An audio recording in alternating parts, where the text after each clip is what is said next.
This is Corbin Park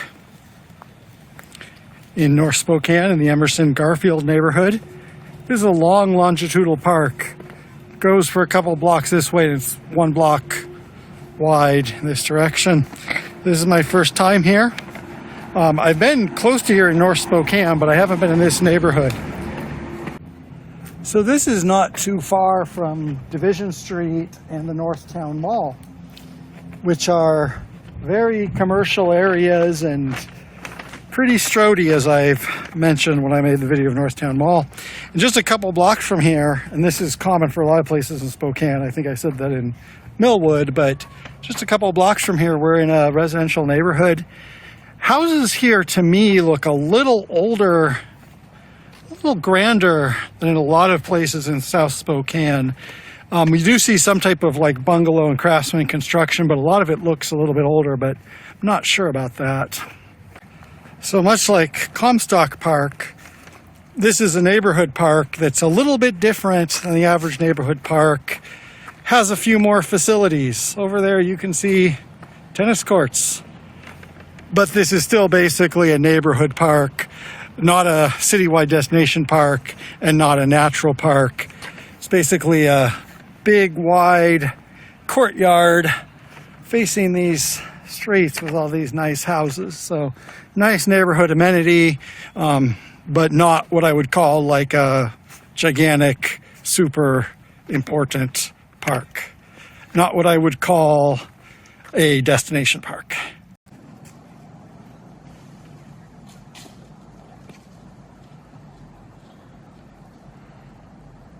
But I don't think the squirrels mind. I think it's big enough for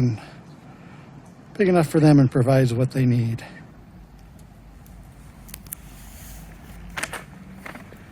It also provides me what I need, which right now I'm actually just walking to a different part of this neighborhood, which is the Emerson Garfield neighborhood.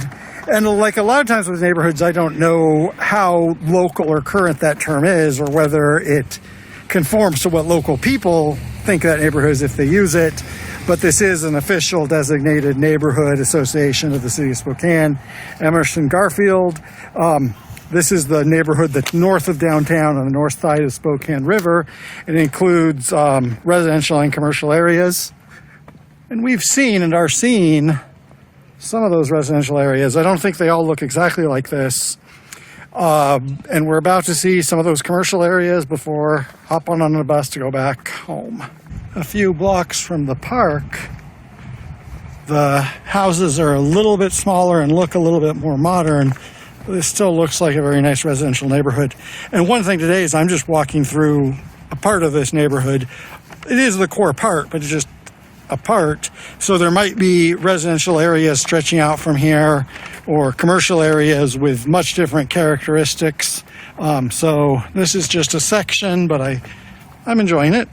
So you can see in this direction, we have a bluff up there. And, you know, there are hills, but this particular neighborhood is actually through here pretty flat until we reach the hills that goes down to the Spokane River. Probably why it was an early residential and commercial core. We also have marijuana and coffee, so you can either wake up or go to sleep, depending. Actually, a point about this that just reminded me, this reminds me a little bit of Uptown Village in Vancouver, Washington. Pretty good comparison, not exact, but this does seem a little bit like that Uptown Village area, like a nice little semi-trendy dining entertainment district outside of like the downtown of a mid-sized city. Not a perfect comparison, but it does give me similar vibes. Part of what I said earlier, I don't know if Emerson Garfield is how these people think of this neighborhood. This says greeting from North Monroe. So this particular area, just around this shopping district, might have a different self-identity. Hard to know. And then you can also see buildings like that. That building looks old, both in the structure and like, look at that tavern sign. That might have been an old blue-collar tavern before most of this was here. Interesting point about that, I don't know a lot about the historic characteristic. Now, those houses look pretty fancy. but those might have been the managers in the railroad, and this area here and around here was where railroad, workers were living. Be interesting to know more about that, but I'm just a guy with a camera. Waffles Plus, that sounds good. Not as good as Waffles Multiplicative or Waffles Exponential.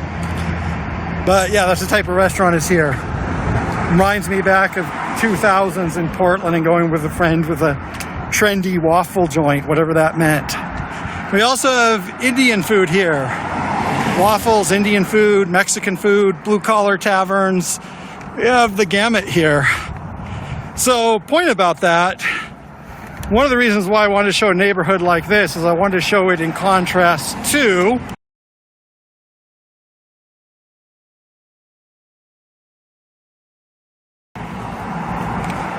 okay, and right there I just inserted the photo of the really ugly truck stop or rest stop in Pennsylvania.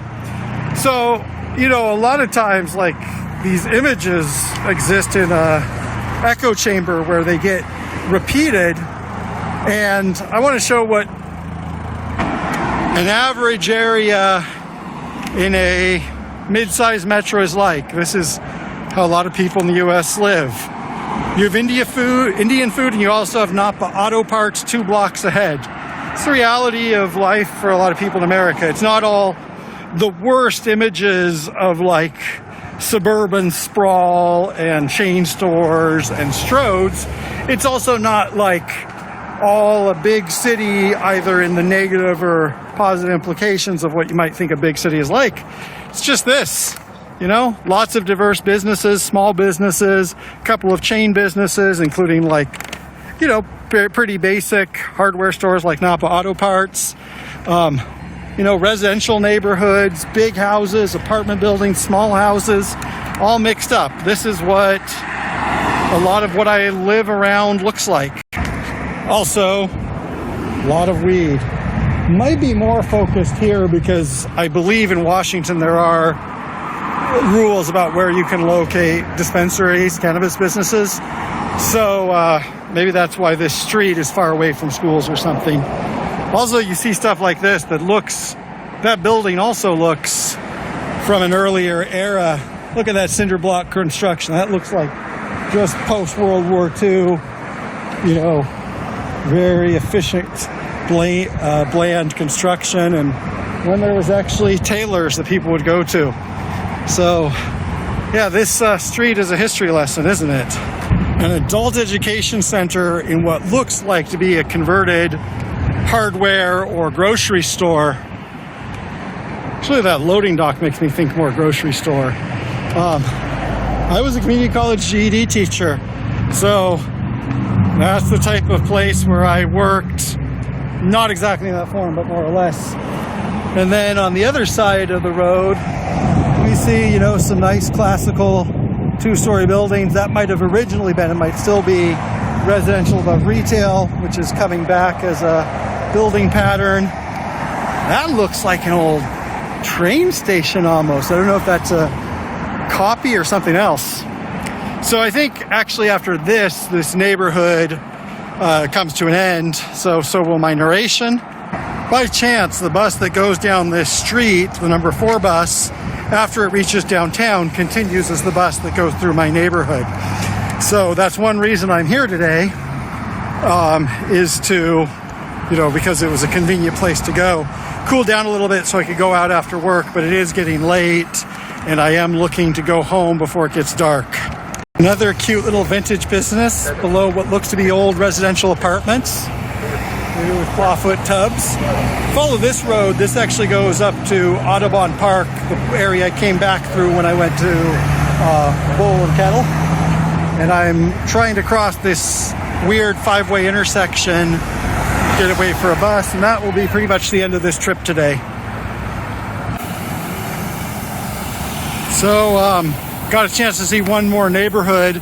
Wasn't a totally exhaustive look at the neighborhood. A lot of stuff I'm saying I'm probably repeating because some of this stuff is similar to other stuff, but it's always a little bit different, a little bit interesting to me. It's also the first video I'll be showing after I got 1,000 subscribers, so thank you all for that. And hopefully this will provide people with more information, and there will be more.